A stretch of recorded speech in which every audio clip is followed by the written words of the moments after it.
Good morning, welcome to four sides TV. నేను రేవతి. ముందుగా headlines చూద్దాం. నేడు ఏపీ వ్యాప్తంగా మెగా పేరెంట్ టీచర్స్ మీటింగ్. ఉమ్మడి శ్రీకాకుళంలో పాల్గొననున్న చంద్రబాబు, లోకేష్. నేడు వరంగల్ జిల్లా పర్యటనకు సీఎం రేవంత్. ప్రజాపాలన వారోత్సవాల్లో భాగంగా సభ.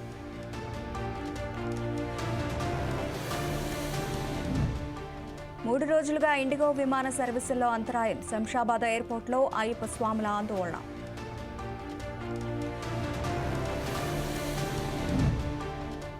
అఖండ 2 సినిమా రిలీజ్ వాయిదా. అనివార్య కారణాలతో వాయిదా పడిందన్న నిర్మాణ సంస్థ.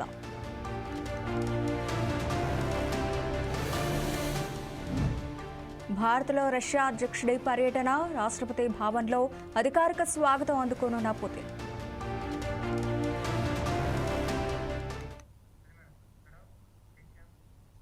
వీటికి డీటెయిల్స్ చూస్తే, రష్యా అధ్యక్షుడు పుతిన్ భారత్లో పర్యటిస్తున్నారు. 2 రోజుల పర్యటన కోసం నిన్న సాయంత్రం ఢిల్లీ చేరుకున్న పుతిన్కు ప్రధాని నరేంద్ర మోదీ స్వయంగా స్వాగతం పలికారు. ఇవాళ రాష్ట్రపతి భవన్ ప్రాంగణంలో పుతిన్కు అధికారిక స్వాగతం లభిస్తోంది. అనంతరం పుతిన్ రాజ్ఘాట్ను సందర్శించి మహాత్మా గాంధీ సమాధి వద్ద నివాళులర్పిస్తారు. అక్కడి నుంచి తన అధికార ప్రతినిధుల బృందంతో కలిసి హైదరాబాద్ హౌస్ చేరుకుంటారు. అక్కడ ప్రధాని మోదీ, పుతిన్ మధ్య ద్వైపాక్షిక చర్చలు, ప్రతినిధి బృందాల స్థాయి డిస్కషన్స్ జరుగుతాయి. ఇక భారత రష్యాల శిఖరాగ్ర సమావేశంలో వ్యూహాత్మక రక్షణ, వాణిజ్య ఒప్పందాలు జరిగే అవకాశం ఉంది.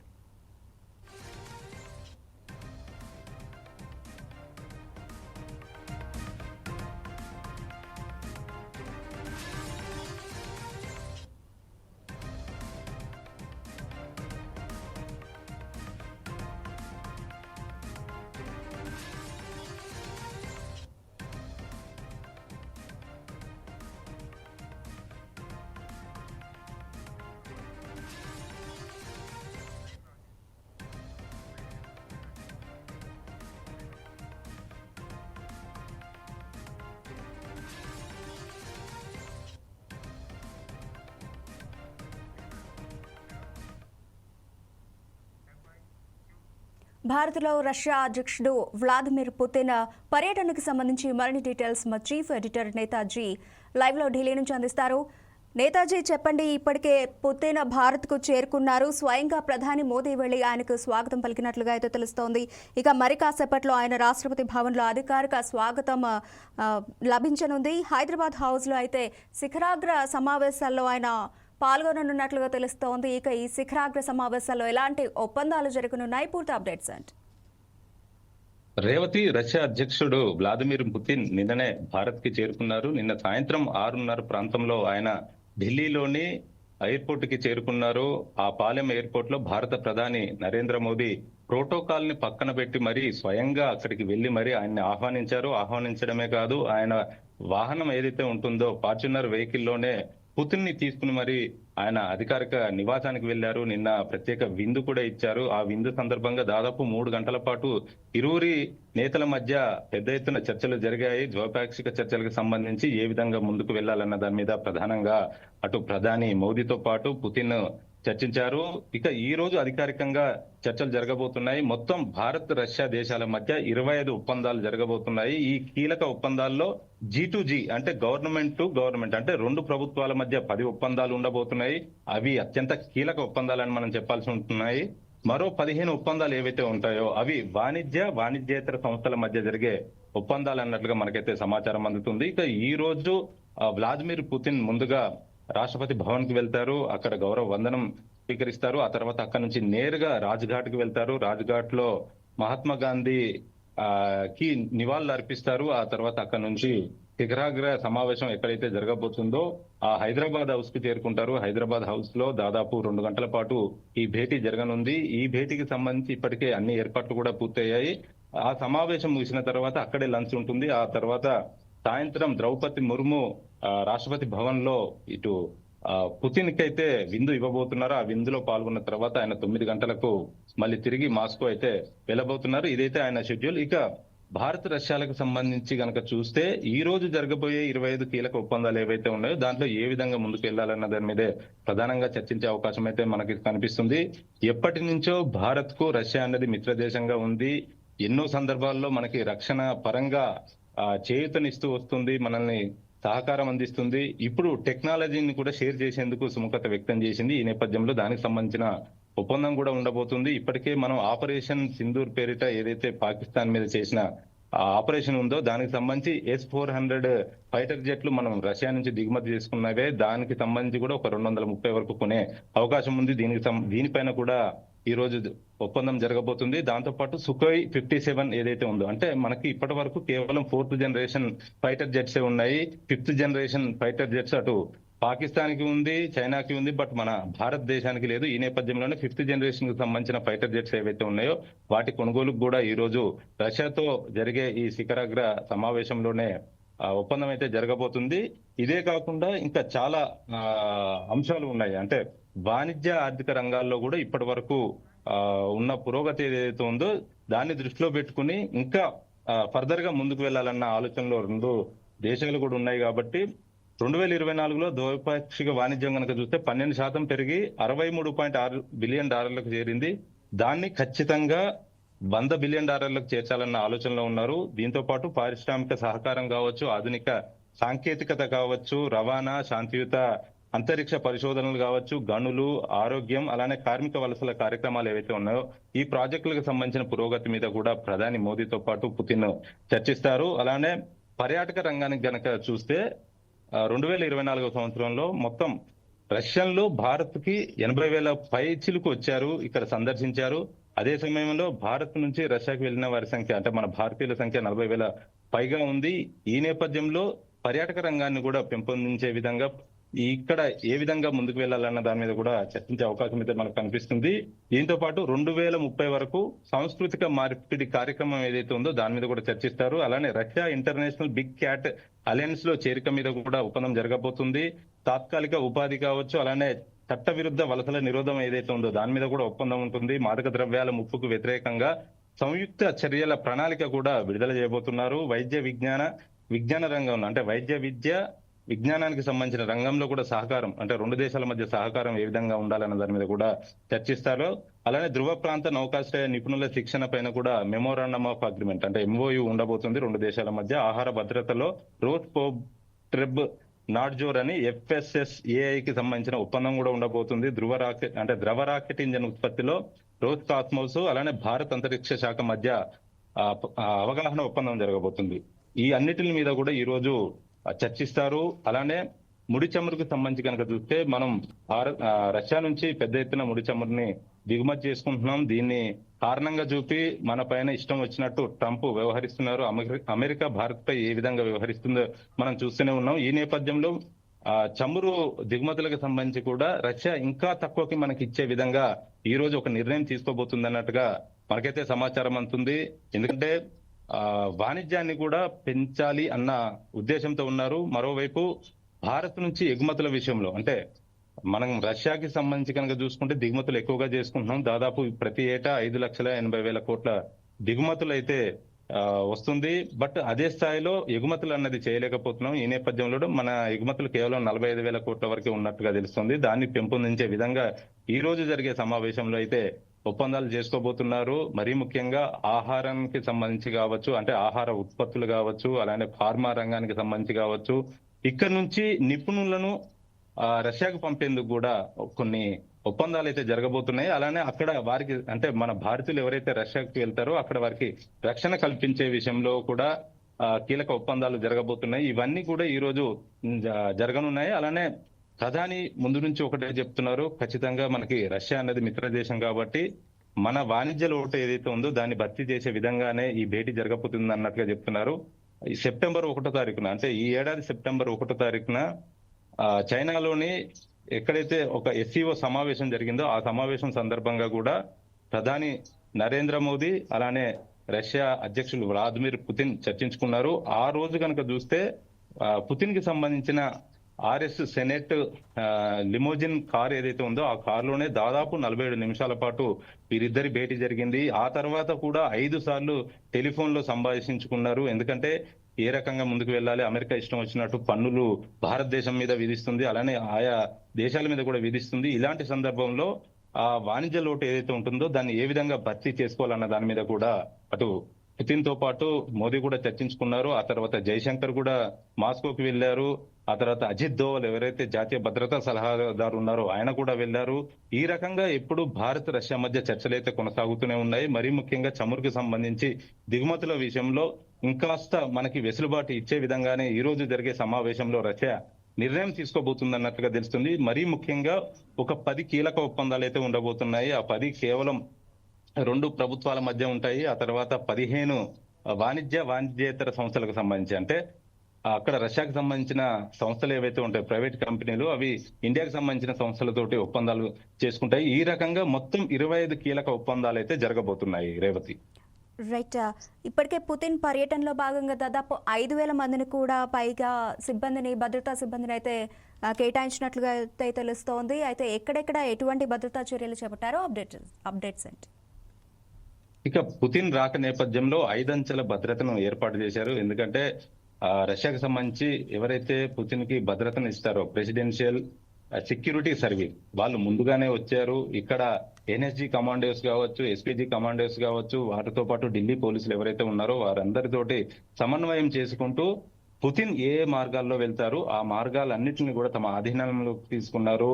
ఆ స్నైపర్స్, అలానే డాగ్ స్క్వాడ్, హై రెజల్యూషన్ కలిగిన సీసీ కెమెరాలతో కూడా ఎక్కడికక్కడ భద్రతా ఏర్పాట్లను అయితే క్షుణ్ణంగా వాళ్ళంతా చూసిన పరిస్థితిని అయితే మనం చూస్తూ ఉండొచ్చు. మొత్తం 5,000 మంది సిబ్బంది ఈ పర్యటనలో సంబంధించి భద్రతను అయితే కల్పిస్తున్నారు. డ్రోన్లతోటి చూస్తున్నారు. ఎక్కడ ఎలాంటి అవాంఛనీయ సంఘటనలు జరగకుండా ఉండేందుకే పుతిన్ రాక నేపథ్యంలో మొత్తం ఆ భద్రత వలయంలోకి వెళ్ళిపోయిందని మనం చెప్పాల్సి ఉంటుంది. ఆయన నిజంగా నిన్న ఎక్కడ బస చేశారనేది కూడా తెలియదు. అత్యంత గోప్యంగా ఉంచారు. ఈ నేపథ్యంలో ఆయన పర్యటన ముగించుకుని ఇవాళ రాత్రి 9 గంటలకు మళ్ళీ తిరిగి మాస్కోకి వెళ్ళిపోతారు. కాబట్టి అప్పటి వరకు కూడా ఈ 5,000 మంది సిబ్బంది ఎవరైతే ఉన్నారో ఆ భద్రతలో వాళ్ళంతా కూడా పాలు పంచుకుంటున్నారు. మొత్తం 5 అంచెల భద్రతతోటి ప్రస్తుతం పుతిన్ కైతే భారత ప్రభుత్వం సెక్యూరిటీ కల్పిస్తుంది. ఈ రోజు జరుగుతున్న ఈ సమావేశాలు అంటే మధ్యాహ్నం 1 గంట ఆ సమయంలో ఈ శిఖరాగ్ర సమావేశం ఉంటుంది. ఆ సమావేశంలోనే మోదీతో మరో 7 అక్కడ రష్యాకు సంబంధించిన మంత్రులు వచ్చారు. అలానే వాణిజ్య బృందం కూడా వచ్చింది. 2 గంటల పాటు చర్చలు జరుగుతాయన్నట్టుగా తెలుస్తుంది. ఆ చర్చలు ముగిసిన తర్వాత లంచ్ చేస్తారు. ఆ తర్వాత మళ్ళీ రాత్రికి ద్రౌపది ముర్ము ఇచ్చే విందులో కూడా పాల్గొంటారు. ఆ ఆతిథ్యం స్వీకరించిన తర్వాత ఆయన తిరిగి రష్యాకైతే వెళ్ళబోతున్నారు. అప్పటి వరకు మాత్రం 5 అంచెల సెక్యూరిటీని అయితే ఇటు భారత ప్రభుత్వం రష్యా అధ్యక్షుడు వ్లాదిమిర్ పుతిన్ కి అయితే ఇవ్వనుంది. రేవతి. రైట్. నేతాజీ, అయితే ఇప్పటికే ఉగ్రవాదానికి సంబంధించి కూడా భారత్ ఏ విధమైనటువంటి పోరాటం చేస్తుందో దానికి పూర్తి మద్దతు అయితే ప్రకటిస్తూ ఉన్నట్లుగా అయితే పుతిన్ పేర్కొనడం జరిగింది. దీనికి సంబంధించి ఉగ్రవాదానికి సంబంధించి ఇంకా ఎటువంటి చర్యలు చేపట్టే అవకాశం ఉందంట? ఉగ్రవాదాన్ని కూకటి వేళ్లతో పెకిలి వేయాలన్నట్టుగా ఇప్పటికే భారత ప్రధాని నరేంద్ర మోదీ ఆయా దేశాలకు అంటే ప్రపంచానికి పిలుపునిచ్చారు. ఈ నేపథ్యంలో మిత్ర దేశమైన రష్యా కూడా ఖచ్చితంగా ఉగ్రవాదాన్ని నిర్మూలించేందుకు తమ వంతు సహాయ సహకారాలను అయితే అందించబోతుంది. మనకి ఎక్కడైతే పహల్గామ్ దాడి జరిగిందో ఆ రోజు జరిగిన దాడికి ధీటుగా ఆపరేషన్ సింధూర్ ద్వారా భారత బలగాలు ఉగ్రదేశమైన పాకిస్తాన్ కి బుద్ధి చెప్పాయి. అప్పుడు వినియోగించిన ఫైటర్ జెట్స్ ఏవైతే ఉన్నాయో S-400లు అవి మనం రష్యా నుంచి దిగుమతి చేసుకున్నవే. అవి ఇప్పుడు 230 వరకు కొనుగోలు చేసేందుకు ఒప్పందం చేసుకోబోతున్నారు. అవే కాకుండా సుఖోయ్ 57 ఫైటర్ జెట్స్ ఏవైతే ఉన్నాయో వాటిని కూడా కొనడానికి సిద్ధంగా భారత ప్రభుత్వం ఉంది. దానికి సంబంధించి కూడా ఈ రోజు జరిగే ఒప్పందంలో అది కూడా కీలకంగా మారిందని మనం చెప్పాల్సి ఉంటుంది. మరోవైపు యావత్ ప్రపంచం దృష్టి భారత్ పైనే ఉందని చెప్పాల్సి ఉంటుంది. ఎందుకంటే ఈ రోజు ఇక్కడ పుతిన్ మోదీ ఏం చర్చించుకుంటారు, ఏ విధంగా ముందుకు వెళ్ళబోతున్నారు, ఆ తర్వాత పరిణామాలు ఏ విధంగా ఉంటాయి అన్నట్టుగా ఆయా దేశాధినేతలంతా కూడా నిశ్చితంగా గమనిస్తున్నారు. మరోవైపు ట్రంప్ కూడా నిశ్చితంగా ఈ పర్యటన అయితే ఆయన చూస్తున్నారని మనం చెప్పాల్సి ఉంటుంది. ఎందుకంటే మన భారతదేశం మీద ఇష్టం వచ్చినట్లు ఆయన సుంకాలు విధిస్తున్నారు. చమురు మనం రష్యా నుంచి దిగుమతి చేసుకుంటున్నాం కాబట్టి 50% అదనపు సుంకాలను భారత్ పైన వడ్డించారు. అయినప్పటికీ కూడా ఇటు మోదీ గాని అటు రష్యా గాని వెనక్కి తగ్గడం లేదు. ఖచ్చితంగా మా ఇద్దరి మధ్య ఏదైతే స్నేహం ఉందో అందుకు అనుగుణంగానే మేము ముందుకు వెళ్తామన్నట్టుగా చెప్తూనే వస్తున్నారు. ఇష్టం వచ్చినట్లు కనుక ట్రంప్ ప్రవర్తిస్తే దానికి ధీటుగానే సమాధానం చెప్తామన్నట్టుగా ఈ ఇద్దరు నేతలు కూడా చెప్పిన పరిస్థితిని అయితే మనం చూస్తూనే ఉన్నాం.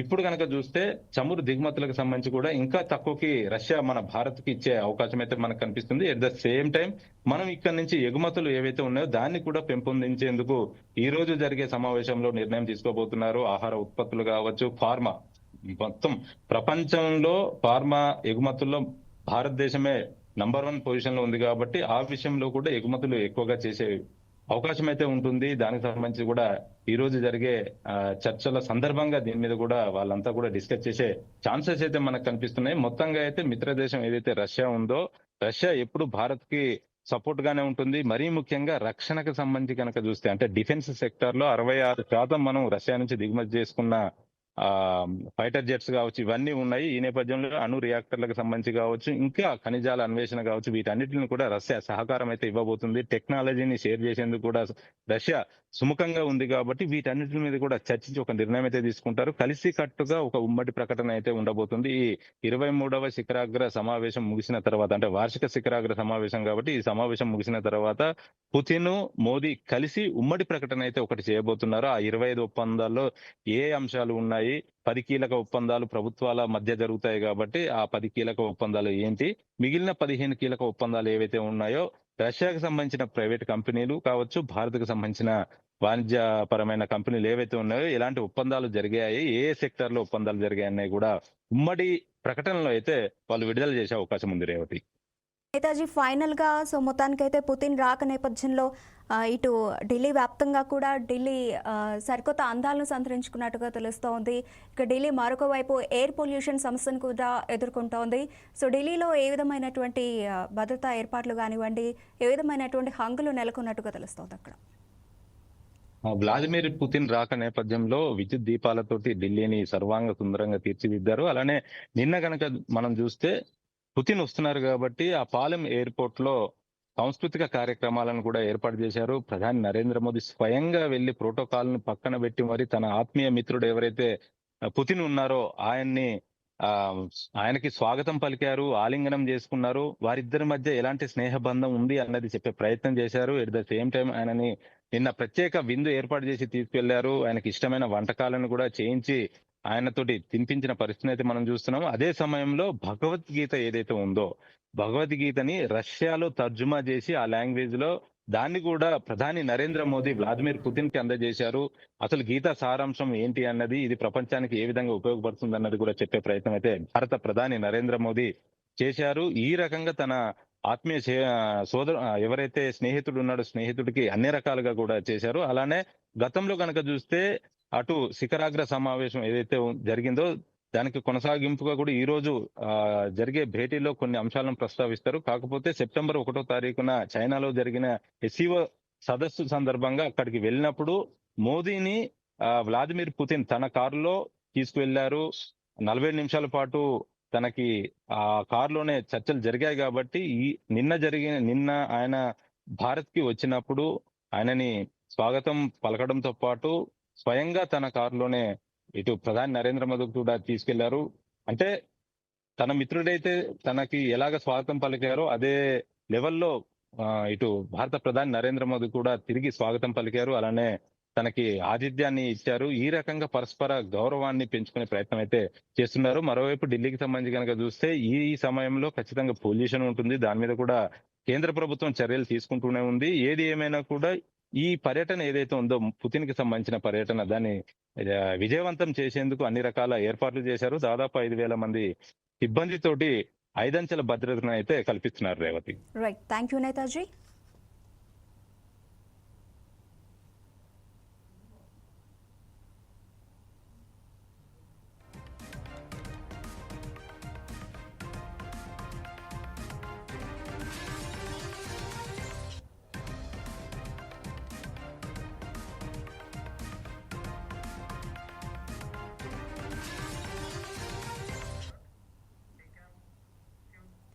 ఇక ఏపీలో ఈరోజు పాఠశాలలు, కళాశాలల్లో మెగా పేరెంట్ టీచర్ మీట్ నిర్వహించనున్నారు. విద్యా సంస్కరణల్లో భాగంగా ఈ కార్యక్రమాన్ని మరింత వినూత్నంగా, ప్రయోజనకరంగా నిర్వహించడానికి ప్రణాళిక సిద్ధం చేశారు.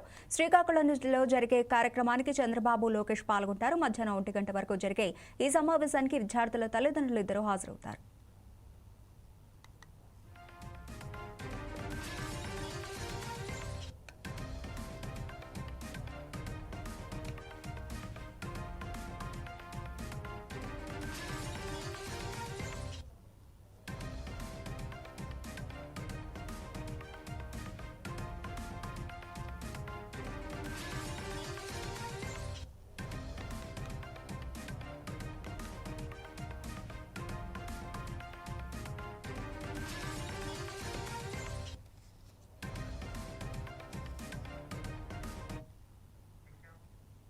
వరంగల్ జిల్లా నర్సంపేటలో నేడు ప్రజాపాలన ఉత్సవాల్లో భాగంగా ఏర్పాటు చేస్తున్న బహిరంగ సభకు సీఎం రేవంత్ రెడ్డి హాజరు కానున్నారు.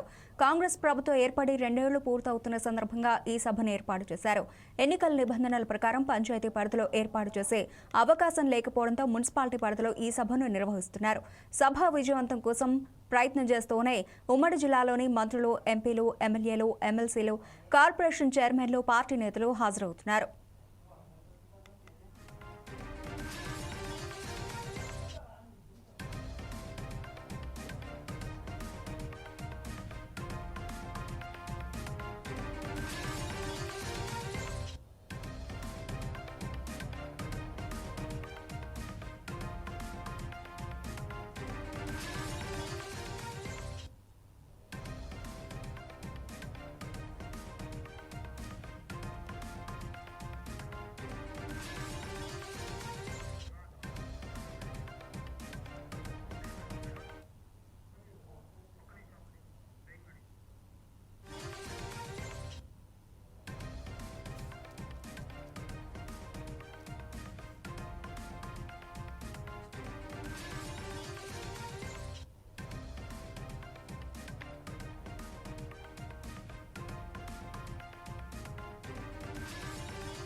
వరంగల్ జిల్లా నర్సంపేటలో ప్రజాపాలన బహిరంగ వారోత్సవాల్లో భాగంగా భారీ బహిరంగ సభను నిర్వహించనున్నారు. ఇక ఇదే విషయానికి సంబంధించి వరంగల్ నుంచి మా ప్రతినిధి సుధాకర్ మరిన్ని డీటెయిల్స్ అందిస్తారు. సుధాకర్. తెలంగాణ రాష్ట్ర ముఖ్యమంత్రి రేవంత్ రెడ్డి జిల్లాలోని నర్సంపేట నియోజకవర్గంలో భారీ అభివృద్ధి పనులకు మాత్రం శంకుస్థాపన చేయాలనుకుంటూ శుక్రవారం మధ్యాహ్నం 2 గంటల సమయంలో నర్సంపేట నియోజకవర్గానికి రాష్ట్ర ముఖ్యమంత్రి రేవంత్ రెడ్డి అన్నారు.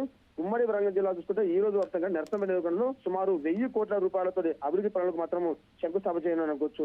ఏదేమైనా గత ప్రభుత్వ హయాంలో నర్సంపేట నియోజకవర్గంలో మెడికల్ కళాశాల ఏర్పాటు చేయడం జరిగింది. దానికి సంబంధించి మాత్రం ఈ ఒక్క నర్సంపేట నియోజకవర్గంలో 531 కోట్ల నిధులతోటి అభివృద్ధి పనులు ప్రారంభించాలనుకోవచ్చు. 200 కోట్లతోటి ఇంటిగ్రేటెడ్ స్కూల్ భవనానికి భూమి పూజ, అలాగే 130 కోట్ల రూపాయలతోటి మెడికల్ కాలేజ్ భవనాలు, అలాగే 25 కోట్లతోటి నర్సింగ్ విద్యార్థులకు భవనాలు మాత్రం ఏర్పాటు చేయడం జరుగుతున్న కోసం. ఏదేమైనా కాంగ్రెస్ ప్రభుత్వం వచ్చిన తర్వాత 2 సంవత్సరాలు పూర్తి చేసుకునే నేపథ్యంలో మాత్రము ఈ 2 సంవత్సరాల కాల వ్యవధిలో కాంగ్రెస్ ప్రభుత్వం చేసిన సంక్షేమ పథకాలను ప్రతి ఒక్కరు తెలిసే విధంగా ఈ రోజు మాత్రం రాష్ట్ర ముఖ్యమంత్రి రేవంత్ రెడ్డి నర్సంపేటలో చెప్పనున్నారు. ఇంతే కాకుండా నర్సంపేటకు గతంలో చూసుకుంటే మాత్రము ఏ ప్రభుత్వం అధికారంలో ఉన్న నర్సంపేట నియోజకవర్గం మాత్రం అభివృద్ధి దిశగా ముందు తీసుకెళ్తారు. ఎందుకంటే పర్యాటక ప్రాంతంగా పేరుగాంచిన ఉమ్మడి వరంగల్ జిల్లాలో నర్సంపేట అభివృద్ధి దిశగా ముందు కొనసాగుతుంది. ఈ నేపథ్యంలో నర్సంపేట మరికొంత అభివృద్ధి చెందడం కోసం మాత్రము రాష్ట్ర ప్రభుత్వం ఒకరు ముందుకేసుకోవచ్చు. ప్రస్తుతం ఉన్న ఎమ్మెల్యే సైతం కూడా దొంతిమారెడ్డి రాష్ట్ర ముఖ్యమంత్రి కూడా గతంలో చెప్పుకోవడం జరిగింది. నర్సంపేట నియోజకవర్గ అభివృద్ధి కోసం మరికొంత నిధులు కావాలని చెప్పడం జరిగింది. గత ప్రభుత్వ హయాంలో ఎక్కడెక్కడ ఈ మెడికల్ కాలేజీలు కానీ, అలాగే హాస్పిటల్ కి సంబంధించిన నర్సింగ్ కాలేజ్ సంబంధించిన వీటి కోసం నిధులు ఆ నిధులు కూడా పూర్తి స్థాయిలో ఆ ప్రభుత్వం ఇవ్వకపోవడంతో కాంగ్రెస్ ప్రభుత్వం అధికారం వచ్చిన పూర్తి స్థాయిలో అంటే సుమారు 530 కోట్ల రూపాయలతోటి ఈ రోజు నర్సంపేట నియోజకవర్గానికి మాత్రం అభివృద్ధి తీసుకొని ముందుకు. అంతేకాకుండా 4 లేన్ హైవే కూడా ఈ రోజు శంకుస్థాపన చేయనున్నారు. ఇదే స్కంతో అంటే లోకల్ బాడీ ఎలక్షన్స్ వస్తున్న నేపథ్యంలో మాత్రం రాష్ట్ర ముఖ్యమంత్రి అక్కడ ఉన్న లోకల్ మంత్రులతోటి, ఎమ్మెల్యేలతోటి చర్చలు జరిపిన తర్వాత ఖచ్చితంగా లోకల్ బాడీ ఎన్నికల్లో కాంగ్రెస్ పార్టీ ఒకరికి ముందు వేసే విధంగా, కాంగ్రెస్ అభ్యర్థులు గెలిచే విధంగా సలహాలిచ్చే అవకాశం ఉంది. మరి ఇది కాకుండా తెలంగాణ రాష్ట్ర వ్యాప్తంగా కాంగ్రెస్ ప్రభుత్వం ఈ 2 సంవత్సరాల కాల వ్యవధిలో చేసిన అభివృద్ధి పథకాలను కూడా ప్రజలకు ఈ రోజు చెప్పనున్నారు. Right, thank you Sudhakar.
ఇవి ఇప్పటివరకు కనబడిన updates. Keep watching 4 Sides TV.